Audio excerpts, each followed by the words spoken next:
Good morning, Bob. Good morning, Jack. So today we're going to talk about the United States bombing of Iran and the constitutionality of the bombing of Iran. We've both written pieces this week on that, and I think we have some slight disagreements, if not maybe more than slight. I don't know. We'll find out. Mhm.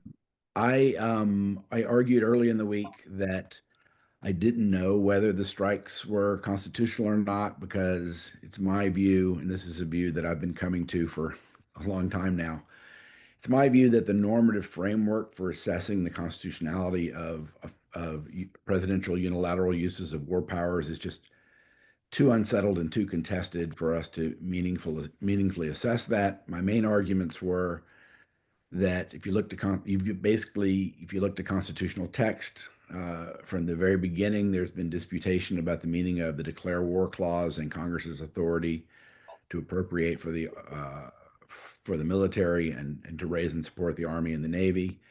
Um, the Supreme Court has basically not been involved in assessing this, so we have to assess constitutionality based on either the text of the Constitution, based depending on one's normative framework for that, or subsequent practice. And the subsequent practice, in brief, as everybody knows, is that Congress has provided for a larger and larger and more powerful standing army over the course of the last 240 years.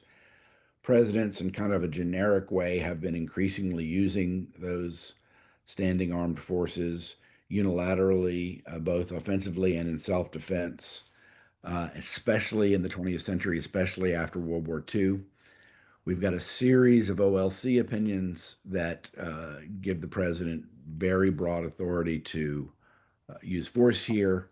I I claimed and I believe that the OLC opinions support the use of force here, but I don't think in this context the OLC opinions are so robust and have been so acquiesced in by Congress that they count as constitutional as stating the constitutional rule. And those are basically the reasons why I concluded that there's just no way to tell here whether it's constitutional or not. And I think that's the point on which you initially disagreed. There's more to talk to about that, but do I have that right?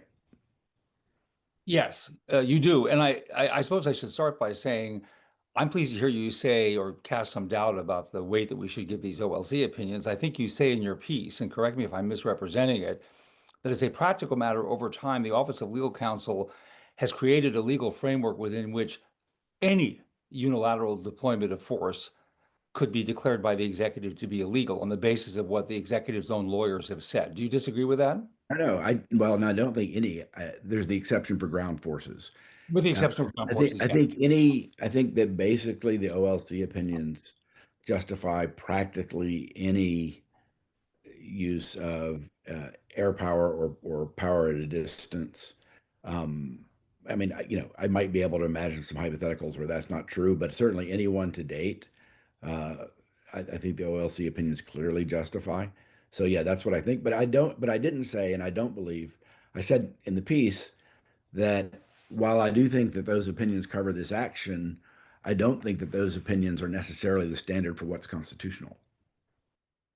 More and more buildup of forces, more and more aggressive presidential assertions of unilateral authority, congressional acquiescence. So we get to a point, as you note in your piece, that uh, as a practical matter, presidents can act unilaterally as they choose, again, setting aside the issue of ground deployments.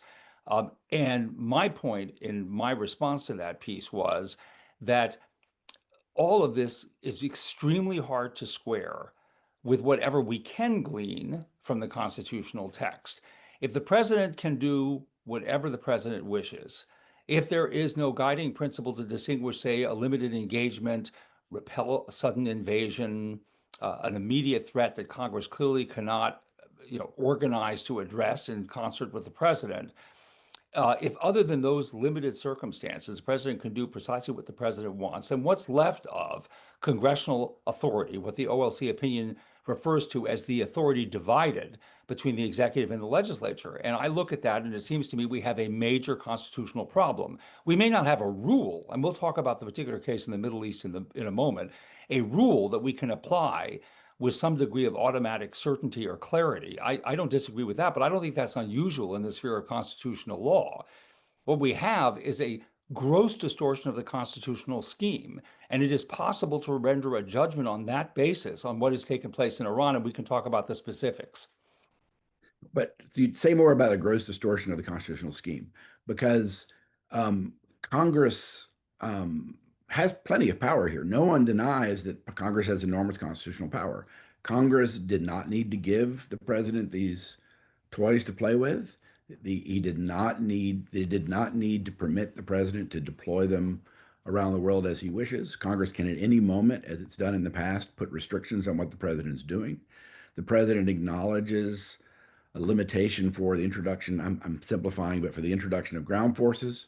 So it's not the case that there's no check. I mean, Congress has extraordinary authority, and the president has recognized the limitation.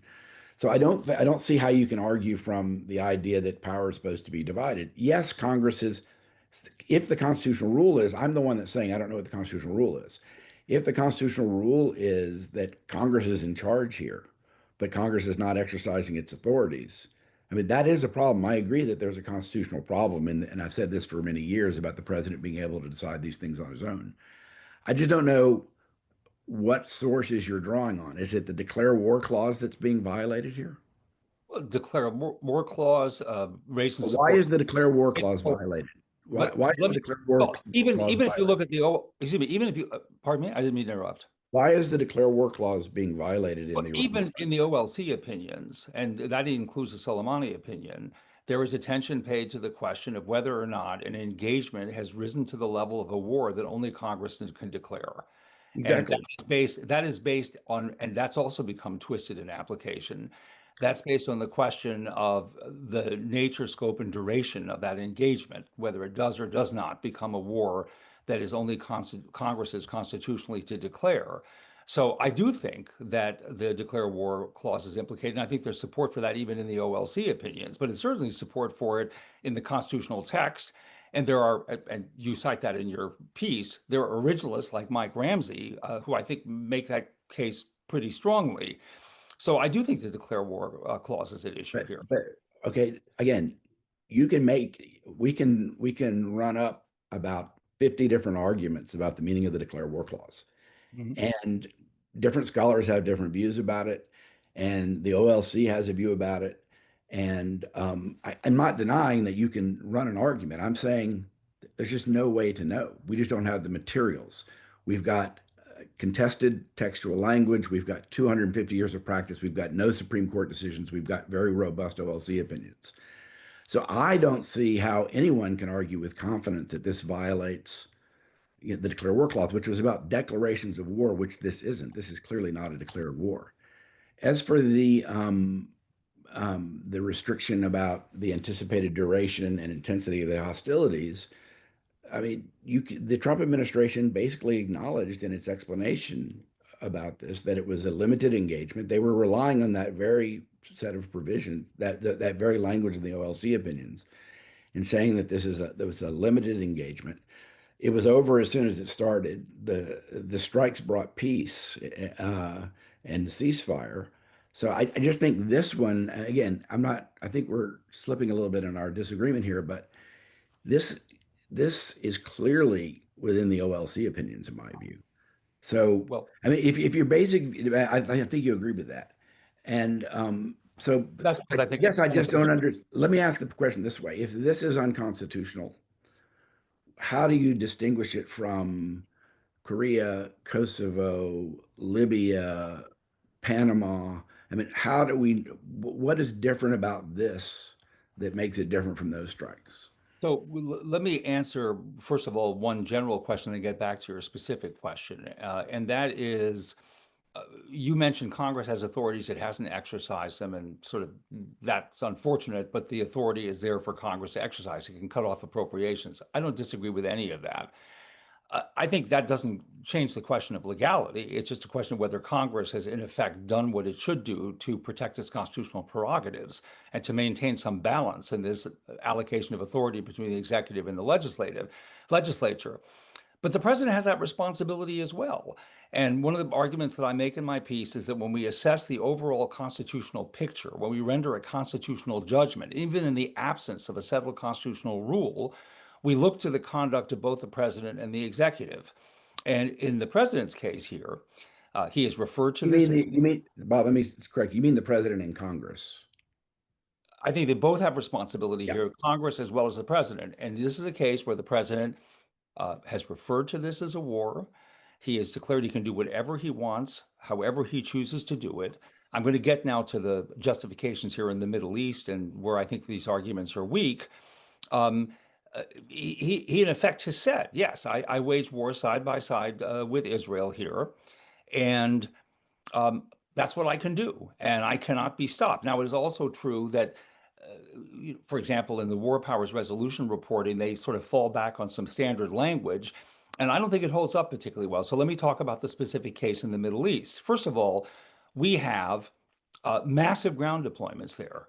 And they're ground deployments that have been positioned in significant part to defend against Iran as part of an ongoing attempt to counter Iran military activity in that region through proxies and directly, which includes putting our troops who have been killed by Iranian forces and their proxies in harm's way. So, but which way does that cut? I mean, But those troops have been there a very long time, and Trump is claiming that he's defending those troops. Correct. And so now we have kind of the circular argument. I'm putting troops on the ground there to defend against an enemy. If the enemy attacks the troops, then I'm now engaged in a protective function. So we're just chasing our tail here. And this is what I mean about bad faith executive behavior. Let me take one more moment to talk about that. In addition to all of his bellicose statements about waging war and he can do exactly what he pleases, we now have a circumstance in which he doesn't even think it is necessary to engage in ordinary course consultative activity with the Congress. He's cut out the opposition party to a significant degree out of the consultation process. There's now a bit of a to-do over whether or not he is going to share classified intelligence with Congress in briefings that he has already delayed. I mean, in effect, what we're seeing is a complete contempt for Congress's role. Complete's overstating the case. There are some gestures in that direction. If I look at that and I look at the test that you might apply in Iran, I think we have a constitutional problem. I think that this is a significant military action that presents a risk we have not yet seen clearly addressed or defined, but a significant risk of escalation with a direct threat to troops on the ground if you simply go back to the fundamental definition of what constitutes the difference between a limited engagement and a war. And I think that that taken together with the president's complete rejection of again, I keep on using the word complete, I apologize, his significant rejection of accountability of the Congress in these circumstances raises for me a major constitutional problem. And that's what I argue in my piece. So, first of all, I mean, I agree with you about the president's rhetoric. I mean, his Truth Social posts about regime change or surrender now and whatever it was. Um, I mean, I find them abhorrent and self-defeating. I don't think that's the way a commander-in-chief should be acting. I don't think that affects the legal analysis. As for this idea that we have troops on the ground there, this is not something new with Trump. It didn't start with Trump in first term. It didn't stop during the Biden administration in terms of troops being deployed. It is not a new argument. It's a very old argument. And again, I've criticized this as being insanely broad, but the government has been asserting authority to defend in unit self-defense, to defend troops who are lawfully deployed in various places. I don't believe we have troops deployed in Iran, but we do have troops deployed around Iran, of Well, course. yes, that's And what I we've meant. and we've had these low levels and medium levels Soleimani strike skirmishes going on for many, many years now, arguably going back 20 years. So, I mean, I don't understand. It seems to me that from a constitutional perspective, the president is on stronger ground here. Again, my claim is that I don't know what the constitutional rule is, but from a constitutional perspective, it seems like that the president would be on stronger ground in exercising self-defense here and in defending those troops than if he were engaged in a purely offensive war. And I mean, your argument is basically you're basically saying because we have troops on the ground there, the president can't defend them until he goes to Congress, and you think that's a constitutional Well, no, requirement? that's not what I'm saying. I'm saying that the overall context is one in which, with direct respect to this enemy, and I'm going to call it an enemy because the president has said, um, as you point out, I mean, the president has said, we're at war. We were at war with Iran, and he demanded their unconditional surrender. And I want to say something momentarily about the tweets and the legal significance of what the president says publicly. Um, I think that it is relevant that those troops are present when you evaluate the significance of a major military action like this that the president has characterized as a war, which I think does present serious risks of escalation. I'm not speaking now about policy, about whether it was the right thing or the wrong thing to do, but presents significant series of escalation and significant risks to troops who are not just bystanders. They have been positioned in the Middle East in part as a defense against and protection of allies, certainly, um, and the fulfillment of American national interest in countering Iranian malign influence, and it's been referred to as malign, and I think correctly so, in OLC opinions. And so if I look at the question of whether this is a kind of a limited engagement, I hesitate to bring it up because I know you and I have had these conversations before, but let's take some of the engagements in the past, like Libya, a limited engagement where there is absolutely de minimis risk of escalation and a certain or close to certain limited risk of any loss of life of troops or danger to troops. I think these situations are distinguishable. But having said that, let me say one thing clear about my claim. I am not claiming that prior presidential practice is, somehow beyond a reproach, and here we have a constitutional problem. I agree with you that this is a problem that has developed over a long period of time, and that presidents have not exhibited the correct sensitivity, although not nearly the insensitivity that Trump has, and Congress has certainly not done what it needed to do to defend its own constitutional prerogatives.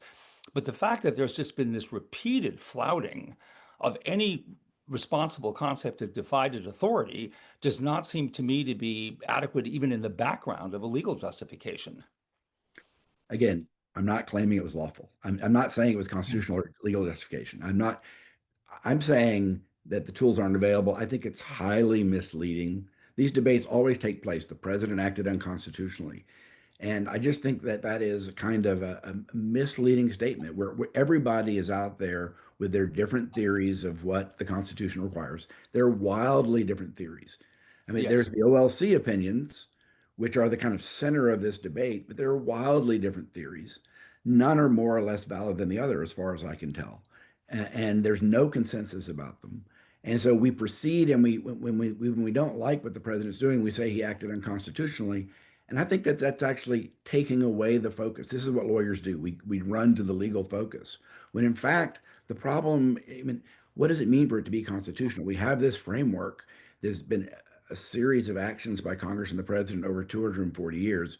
We both agree that it's not an ideal situation and it would be better if Congress were more involved. So we both agree on all of those things. I'm saying, and I think we're maybe now coming to the end of this part of it. I'm saying that I just don't think there's enough materials to call this constitutional. I think it's misleading to say that this is unconstitutional or to say that it's constitutional with any kind of firmness. I think the focus needs to be on the politics because, frankly, the politics are all that matters here. As a piece of reality, what matters here are the politics between the president and the Congress. I agree with you that the president, in what appears to be very minimal, if any, consultation with Congress, made a mistake. I just think most presidents, every president, would have consulted with Congress, both sides of the aisle, because those presidents would have been concerned about the politics of the situation. This is not Trump's uh, method. I think it's going to get him in trouble. I think it's starting to get him in trouble with his what might be exaggerated claims about the success of the strikes. So, I mean, I'm not sure that we're really disagreeing about much in the sense that neither one of us likes this situation of presidential unilateralism. It's just a question about, I mean, you want to insist that it's a constitutional violation, and I want to say I just think that is very hard to say with any certainty. And I think it distracts us from what the real issue is. Well, so I think maybe you're right. It may be an issue in emphasis between the two of us. I do not disagree with what you say in your posting that there's no clear or settled rule. I can't possibly disagree with that. I do not reason from that to the conclusion that I cannot argue, which I have argued, that the Trump administration approach to war powers in this circumstance and what it reflects of its view of presidential war powers doesn't present a major constitutional problem on which I can render, in this case, an adverse constitutional judgment. I can't persuade everybody of it. I don't disagree with you. There are plenty of resources available to people who disagree with me to say I'm wrong about it. But I think we are in an extremely dangerous situation where we have runaway presidential unilateralism that is extremely hard to square with constitutional text or any conception, even under the OLC opinion, of divided authority. But I agree with you. I cannot lay down a rule and say, boy, I know, judging by this rule, that what they did in Iran is illegal. But I believe it presents a major constitutional question, and I would resolve it against the administration in this instance. Let me just say one thing about his public pronouncements. You and I have disagreed about this before. I think they do matter. I think they matter as much whether he does it on Truth Social, which is a governing instrument for him, as he would do if he put it in a letter to Congress or he said it from the East Room of the United States. This is how he governs. This is how he declares his policies to a very significant degree. Obviously, he uses other means as well. And I think it matters. And so, for example, floating regime change in these circumstances, which, by the way, in the Soleimani opinion, the OLC was very quick to suggest was not involved, to float regime change in this circumstance, to call it a war, to suggest that he controls the flight paths of Israeli aircraft. I think all of that is entirely relevant to judging whether we have a significant constitutional problem. And I don't, I think that may be one place where you and I do have a disagreement about the sources that we bring to bear on the legal discussion. Yeah, again, I don't like any of that. I think it's all imprudent and Mhm. self-defeating, but I also think it's has minimal, if any, relevance to the legal analysis that I can think of. But again, there's so many different theories of constitutionality here that I can't rule it out because I mean, part of my argument is that we don't have the normative sources to really make any kind of firm constitutional judgment. Let me ask you this, in wrapping up. Sure. So we both agree that there's an issue here, a problem. You and I have written about the need for constitutional reform. Excuse me, yeah, for constitutional reform that Congress should. That we've proposed ways that Congress should reassert its war powers. We drew on in making those proposals on lots of proposals in the past. Two things to say about that. One, it just seems outside the realm of the conceivable right now or for the foreseeable future, is the first point. And the second point, and this is a real problem, I think, it's especially difficult for Congress to regulate here when the president purports to be exercising self-defense powers for a lot of reasons. One, that's the ground on which the president is the strongest in terms of the commander-in-chief clause. Again, I'm not saying the commander-in-chief clause justifies this strike, but certainly self-defense as opposed to offensive force, the president's on stronger ground. And it's very hard for Congress to regulate that, even in theory, in a kind of a micromanaged way that would both be consistent with Article 2 and give the president the authority he needs to really act in self defense, while at the same time constraining him from bad acts of self defense.